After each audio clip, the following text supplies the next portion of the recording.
Hello everyone, నేను మీ Chaitanya. Welcome to Chait swag vlogs. ఎలా ఉన్నారు? ఎవ్రీథింగ్ ಚೆನ್ನಾಗಿದೆಯಾ? కైసే హో బాయ్? ఓకే, ఈరోజు మన టాపిక్ ఏంటి అంటే యాక్చువల్గా ఈ డిసెంబర్ 25th నుంచి ఈ డిసెంబర్ 30th వరకు, ఐ మీన్ 29th వరకు ఏవియేషన్ కెటాస్ట్రోఫీ అని చెప్పొచ్చు. సో ఏంటి ఈ కెటాస్ట్రోఫీ, ఏంటి ఏవియేషన్లో back to back plane crashes.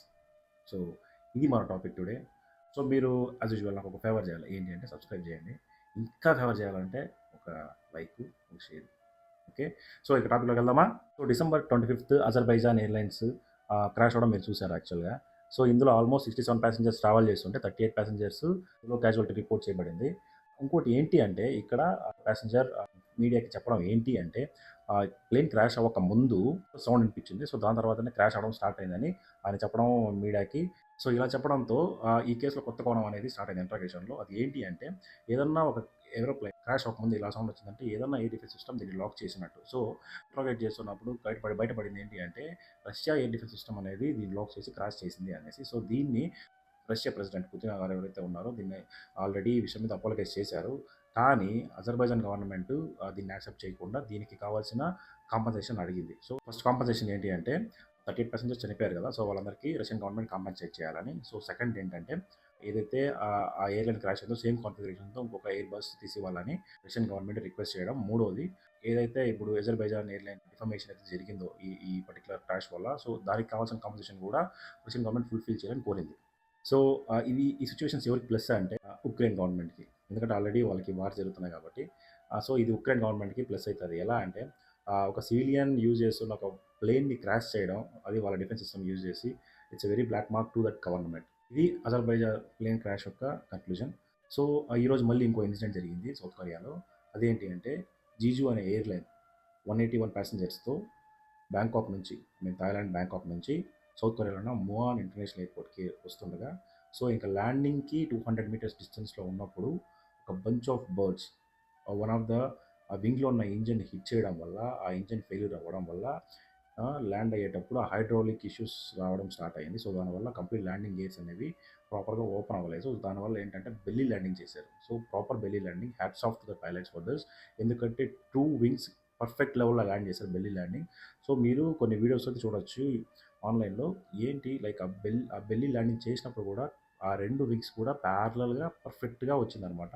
ఇక్కడ ప్రాబ్లం ఎక్కడ వచ్చింది అంటే ల్యాండ్ అయిన తర్వాత అలా స్కిడ్ అయ్యి వెళ్తున్నప్పుడు ఆ వన్ ఆఫ్ ద వాల్ అనేది ముద్దులో రావడం వల్ల అక్కడ హిట్ అయ్యి ఈ ఎక్స్ప్లోజన్ జరిగింది. అపార్ట్ ఫ్రమ్ దట్ అక్కడ ఒక వాల్ లేకపోతే ఇన్స్టెడ్ ఆఫ్ దట్ ఒక ఏరియల్ ఉంటే, సో యాక్చువల్గా ఏరియల్సే ఉండాలి అక్కడ. ఏరియల్ అంటే ఏంటంటే జస్ట్ ఫెన్సింగ్ లాగా ఉండాలి. సో ఆ రన్వే ఫినిష్ అయిన 200 మీటర్స్ లోపల ఈ వాల్ రావడం అనేది ఆ రన్వే కన్స్ట్రక్షన్లో చాలా పెద్ద తప్పిదం. యాక్చువల్గా ఏంటి అంటే అక్కడ ఏరియల్స్ ఉన్నాయి. ఏరియల్స్ అంటే ఆల్రెడీ చెప్పినట్టు ఫెన్సింగ్ ఉండాలి. సో అక్కడ ఫెన్సింగ్ అని ఉన్నట్టయితే ఆల్మోస్ట్ అందరూ సర్వైవ్ అయ్యారు. యాక్చువల్గా ఇది ప్రశ్నని అక్కడ ఉన్న మినిస్ట్రీని అడిగితే, ట్రాన్స్పోర్ట్ మినిస్ట్రీని అడిగితే, సో దే ఆర్ సెయింగ్ ఈ పర్టికులర్ రన్వే అనేది 2800 మీటర్స్ పొడవు ఉంది. So that is sufficient for landing అని వీళ్ళు చెప్తున్నారనమాట.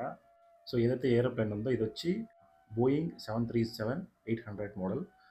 ఇందులో 181 ప్యాసింజర్స్ ట్రావెల్ చేస్తున్నారు చెప్పినట్టు.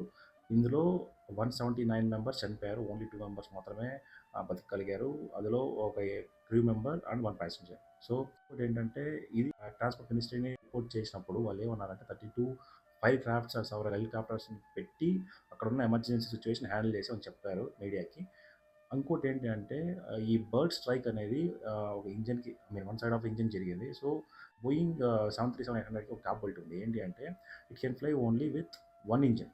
ఆ కెపాసిటీ కూడా ఉంది. సో 2 ఇంజన్సే అవసరం లేదు. సో 1 ఇంజన్తో కూడా they can be able to fly అనమాట. సో ఇది చాలా అన్ఫార్చునేట్ మనకు బ్యాక్ టు బ్యాక్ ఇన్సిడెంట్ జరగడం, అందులో ఎంతమంది చనిపోవడం అనేది. సో ఈ సౌత్ కొరియా ఎయిర్‌ప్లేన్ క్రాష్ జరిగిన ఫ్యూ మినిట్స్‌కి ఇంకో క్రాష్ రిపోర్ట్ అయింది. అది ఎక్కడ అంటే కేఎల్ఎం ఎయిర్‌లైన్స్ అనేసి నార్వేలో. సో ఈ ఫ్లైట్ వచ్చి ఆస్లో ఎయిర్‌పోర్ట్ నుంచి ఆమ్‌స్టర్డామ్ ఎయిర్‌పోర్ట్‌కి ట్రావెల్ చేస్తున్నప్పుడు, సో ఆస్లో అనేది సౌత్ కొరియాలోనే ఉంది. సో ఆమ్‌స్టర్డామ్ అనేది కెనడాలో ఉంది. సో ఈ ఫ్లైట్ ఆల్మోస్ట్ 181 ప్యాసింజర్స్‌ని క్యారీ చేస్తుంది. Same as south Korean plane. ఇందులో కూడా ఏంటంటే ఇది కూడా 737-800 బోయింగ్ ఫ్లైటే. అక్కడ ఇది ఫస్ట్ టేక్ ఆఫ్ అయినప్పుడు సేమ్ హైడ్రాలిక్ ఇష్యూస్ రావడం రిపోర్ట్ చేశారు. సో దాని తర్వాత ఏం చేశారు, అక్కడ నుంచి టర్మినల్ రిపోర్ట్ చేయగానే వాళ్ళు శాండ్ ఆఫ్ జాడ్ అనే ఎయిర్పోర్ట్కి వెళ్ళి ల్యాండ్ చేయమని చెప్పారు. సో ఆల్మోస్ట్ ఆస్లో నుంచి 5000 మీటర్స్ హైట్లోనే ఫ్లై అయ్యి అక్కడ నుంచి 3000 మీటర్స్కి డిసెండ్ అయ్యి అలాగే స్లోగా ల్యాండ్ చేశారనమాట. సో ఇక్కడ వెళ్ళి ప్రాపర్ ల్యాండింగ్ సేమ్ అలాగే వెళ్ళి ల్యాండింగ్, కానీ కరెక్ట్గా ల్యాండ్ చేశారు. కానీ వీళ్ళు రన్వే నుంచి కొద్దిగా గ్రాస్లోకి వెళ్ళి స్టాప్ చేశారు అనమాట. ఎటువంటి క్యాజువాలిటీస్ రిపోర్ట్ అవ్వలేదు by God's grace. And same ఇలాంటి ఇన్సిడెంట్ ఇంకోటి అక్కడ అయింది ఎయిర్ కెనడా ఎయిర్లైన్స్లో. హెలిఫిక్స్ అనే ఇంటర్నేషనల్ ఎయిర్పోర్ట్లో ట్రావెల్ చేస్తున్నప్పుడు కరెక్ట్గా హైడ్రాలిక్ ల్యాండింగ్ గేట్స్ అనేది ఇప్పుడు వన్ ఆఫ్ ద టైం సరిగ్గా ఓపెన్ అవ్వకపోవడం వల్ల ల్యాండ్ అయినప్పుడు కొద్దిగా టిల్ట్ అయి ల్యాండ్ అవడం వల్ల పక్కన ఉన్న one of the wing crash అవుతూ మంటలు చెలరేగుతూ వెళ్ళి ల్యాండ్ అయింది. But there is no any casualties reported. But ఇలాంటి ఇష్యూస్ చేయడం వల్లనే నేను దీన్ని ఏవియేషన్ కెటాస్ట్రోఫీ అన్నాను. అంటే ఇది చాలా పెద్ద ట్రాజడీ.